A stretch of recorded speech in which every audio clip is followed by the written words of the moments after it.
Assalamualaikum warahmatullahi wabarakatuh. Bismillahirrahmanirrahim. Alhamdulillahirrabbilalamin. Pada kesempatan pagi hari ini kita bertemu kembali setelah 4 pekan kita bertemu melaksanakan kegiatan perkuliahan pendidikan profetik. Alhamdulillah, pagi hari ini kita bertemu di pertemuan kelima dengan topik yang tentunya berbeda, namun masih ada kaitannya dengan pendidikan profetik yang materi sebelumnya. Jika materi sebelumnya kita membahas tentang bagaimana konsep pendidikan profetik, bagaimana dasar rujukan pendidikan profetik dalam Al-Quran ataupun Al-Hadis, termasuk bagaimana kaitannya pendidikan profetik dengan pendidikan Islam saat ini.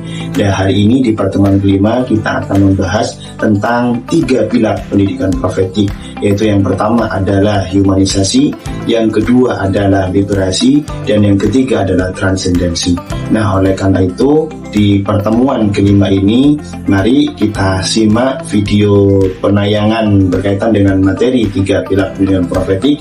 Namun sebelumnya tentu kita harus pahami dulu apa yang menjadi tujuan, apa yang menjadi ketercapaian dari pembelajaran pada kesempatan pagi hari ini. Oleh karena itu, mari kita simak sebelum memasuki pada materi apa yang menjadi tujuan dan orientasi dari pembelajaran 3 pilar pendidikan profetik pada kesempatan pagi hari ini.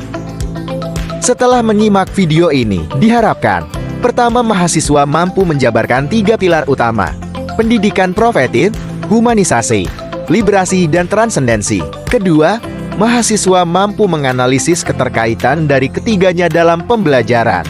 Dan yang ketiga, mahasiswa mampu mengabstraksikan bentuk integrasi 3 pilar profetik dalam konteks pembelajaran saat ini.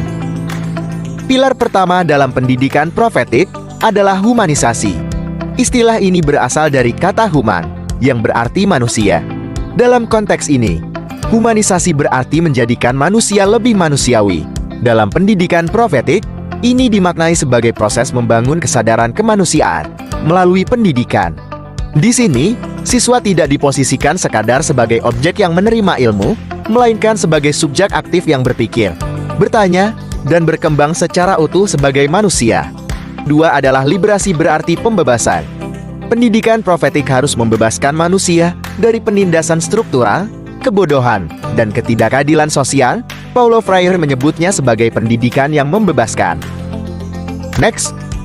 Pilar ketiga dalam pendidikan profetik adalah transendensi, yaitu kesadaran spiritual dan ketuhanan yang menuntun manusia untuk selalu terhubung dengan nilai-nilai ilahi dalam setiap aspek kehidupannya. Bagaimana integrasi ketiga pilar tersebut?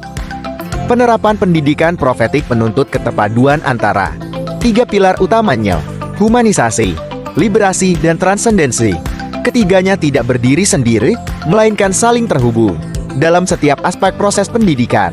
Integrasi ini tampak dalam bagaimana nilai-nilai kemanusiaan diajarkan tidak hanya sebagai etika sosial, tetapi juga sebagai bentuk pembebasan berpikir dalam kesadaran spiritual.